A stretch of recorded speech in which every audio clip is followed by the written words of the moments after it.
the last video of section 2.4, I'm going over the very last page of our notes, putting it all together to find all complex zeros of a polynomial. And what I mean by complex, real and non-real. And you know which ones are easier. If it's real, we can see them as x-intercept. All right, let's take a look. The function below has at least one rational zero. Thank goodness that they're not all imaginary. Use this fact to find all complex zeros. So, oh dear, guys, take a look. What is the degree of this polynomial? 5th degree. So, I need to find 5 answers. All right, let's get started. Part A, and I try to divide it up in like different sections to kind of guide you through this. So let's take a look at part A first. It says, use the rational zeros theorem to list all possible rational zeros. So assuming that we're not using our calculator yet, because we have this powerful tool called rational zeros theorem to come up with the starting point. Okay, so what I do is I look at the constant, which is 15, and think about all the numbers that divide 15. Guys, what numbers can be divided by 15? Oh, my pen's so slow. 15 can be divided by plus or minus 1. Can't be divided by 2, but 3. Next number is 5, isn't it? And lastly, it can be divided by itself, 15. So these are all the factors of 15 are constant. Now let us find all the factors of the leading coefficient, which isn't written here, but it's just really 1 x to the 5th power. So you have to figure out what numbers divides 1. Oh, it's just going to be plus or minus 1. So P over Q, the list of potential rational zeros, is just all the blue numbers. I'm sorry, that's green. All the green numbers divided by plus or minus 1. So what's that going to be? That is going to be plus or minus. And you know how lazy I am sometimes? I just draw parentheses instead of putting plus or minus in front of each of these numbers. But maybe on your Alex homework, you guys may need to list 8 numbers, 8 separate numbers. Like you may have to do, oh gosh, Lynchburg is calling me. You may have to do 1 comma, negative 1 comma, 3 comma, negative 3 comma. Do you see what I mean? You may need to do that, okay, on your homework. But okay, let's go on. So what we are supposed to, let me read this. I think I typed this. Using technology, and a smiley face. All right, let me read this part. To do this completely graphing utility free, no graphing calculator, you would have done 8 polynomial divisions. Okay, because why? I got 8 possible rational zeros identified. Who knows, maybe one of them is 0, because they did say at least one rational zero. And the reason we're doing these polynomial division, long or synthetic, is to see which one of these rational zeros are actually zeros, okay? If they're actually 0, it's going to give us a remainder of 0, okay? So we're looking at doing 8 synthetic divisions. Or maybe if you're lucky, we can find it before we get to the last one. But we have a graphing calculator. 161, at least for me, is a calculator active class. So what I will do is I will graph this function to see if I can get at least one starting point, okay? So I'm going to go up to my, oh dear, that was my email. I'm going to my graphing calculator and I will graph this function, okay? It's a 5th degree function, so make sure you type it very carefully. X to the 5th power minus x to the 4th. Minus 2x cubed plus 18x squared minus 31x plus 15. I graphed it, and let me try to make play with the zoom a little bit so that you guys can see a pretty graph. Okay, how can I make this pretty? I may just make that y-axis a little bit. That's very pretty, isn't it? All right, guys, take a look at this graph for me. So it's a 5th degree function, and you should know where because the answers are staring at us, but we should know what we are looking for. Listen, we're looking for zeros. What is another word for zeros? X-intercept. How many x-intercepts does this graph have? There is one x-intercept at 1 and another x-intercept at -3. Now, this part right now, we're kind of putting together everything that we talked about in this chapter, okay? I want you to see if this makes sense. You see how negative 3, it's a 0. This is a 0 where the graph crosses, all right? The graph is crossing at negative 3, which means the multiplicity must be odd, right? Odd multiplicity, the graph will cross, okay? So negative 3 can happen odd number of times, like 1, 3, 5. But 5 is not going to be right because we can only have 5 zeros in total. But anyways, so the odd ones where they cross doesn't really interest me because take a look at this one for me. The x-intercept of what? 1. You see the graph bounces. It bounces. And that happens when it has even multiplicity. Even means, and what's the smallest even number? Oh, don't say 0. Okay, that was a bad question. So smallest even multiplicity that this can have is what? 2, right? This can happen twice, 4th times, not 6 because the maximum is 5. So you know what I'm thinking is maybe one's happening more than once. Maybe one has a multiplicity of 2 because it bounces. So what I will do is let me go back to my paper and write down negative 3 and 1. Okay, hold on a second. Negative 3 and 1 are real zeros. So in this blank, I'll say negative 3 and 1. Okay, watch very carefully. Okay, these two numbers were on our list. They were from the list of possible rational zeros.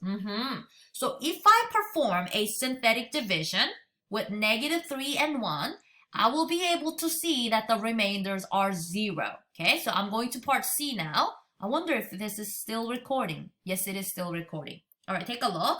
Now, show polynomial division work to algebraically verify those 2 zeros that we got from the graph are actual zeros. So what I will do is I will set up a synthetic division. Let me just start with negative 3. Okay, it doesn't matter which one you start with. You just start with 1. And what were the coefficients? Okay, the coefficients were 1, x to the 5th power, negative 1, x to the 4th, negative 2, 18, negative 31, and 15. And for a 5th degree polynomial, I need to have 6 numbers listed. 1, 2, 3, 4, 5, 6. So I don't need any placeholder zeros. I'm ready to start this. If I do this synthetic division, guess what we are going to get for the remainder? Make sure that the remainder is 0.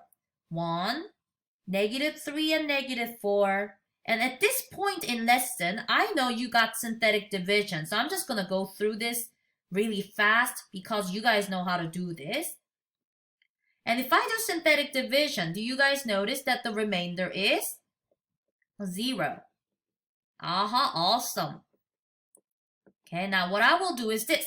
I will go ahead and get a different color pen because I'm going to continue. I'm going to continue and do another synthetic division with what number? What was the other x-intercept that I saw? 1. I'm going to go ahead and continue this. Bring down the 1. By the way, this polynomial it has one less number now. 1 comes down. 1, negative 3, negative 3, 7, 7, and negative 5, and lastly, negative 5 and 0. If I do synthetic division, I also get the remainder is 0. I have a dilemma here now, because honestly, I cannot ignore what I saw. I saw that 1 has multiplicity 2. I shouldn't say 2, because I don't know if it's 2. But I saw, because the graph bounced at 1, you see, I know this has even multiplicity. And the smallest even number is, what, 2 in this case. So, I really want to do another polynomial division. Can I do that? Yeah, why not? I'll do it. But this time, guess what I'm going to put in here? I'm going to put 1. Okay? Why do I get to do this? Because when I saw the graph, the graph bounced at 1, which indicates that 1 has even multiplicity. So I'm going to do this one more time. And as you know, this will not happen all the time. So if it doesn't happen and you're on your Alex homework and you're wondering what do I go from here because none of my zeros had even multiplicity, then shoot me an email. I'll do that problem for you. But this one, I want to do it this way. 1, negative 2, And if I'm wrong, suppose that I'm wrong, am I going to see a remainder of 0? No. The only way for me to know if this is correct is if I actually get a remainder of 0. -2, 5, and just like that, look at that. That's beautiful. Another remainder of 0. Not only that, I found 3 zeros. -3, 1, and 1 are zeros of this 5th degree polynomial. And look, out of 5 zeros that I need to look for, I found 3 of them already. The last line, the quotient, will help us. Now, I'm going to go ahead and underline this quotient. 1, -2, and 5. And using this, we're going to write a polynomial. And what is the degree of this polynomial going to be? Now, notice we started with x to the 5th power, right? The degree was 5, but we divided this 5th degree polynomial by a linear factor 3 times. So 5 subtracted by 3 is 2, okay? So this polynomial, the quotient, will be 1x squared minus 2x plus 5, okay? Now, use the quotient from part C to find the rest of the zeros. You either use the quadratic formula or completing the square method. I'm a completing the square person, as you know. I'm going to go ahead and complete the square by first moving the -5 to the other side. When I move that 5 to the other side, you know, agree that that turns into a -5, right? And let's talk about what we must add to both sides. What goes in the box is always the half of the middle number. Okay, half of the middle number. What's going on with my pen? All right, hold on. Try to erase this. Half from -2 squared. So that is going to be 1. So I must add 1 to both sides to complete the square. Okay, so if this part is confusing to you, that means you and I need to review completing the square method a little more. Okay, all right, if I complete the square, I'll get x minus 1 times x minus 1. So I can say x minus 1 squared. And the right side is not going to be positive for you guys. That's going to be -4. Okay, we're doing very good. And now I need to take square root of both sides. If I take square root on the left and on the right, what was under the square will just come out, x minus 1. And because I took even root, I must put plus or minus sign. And what is square root of -4? We all know it's 2i. All right, we're on one step away. All I need to do now is just move this -1 to the right side, right after the equal sign. So here are my final answers. X equals 1, because it used to be a -1, right? But I moved it so it's a +1, and then bring down that plus or minus 2i. And that is how you solve using completing the square method.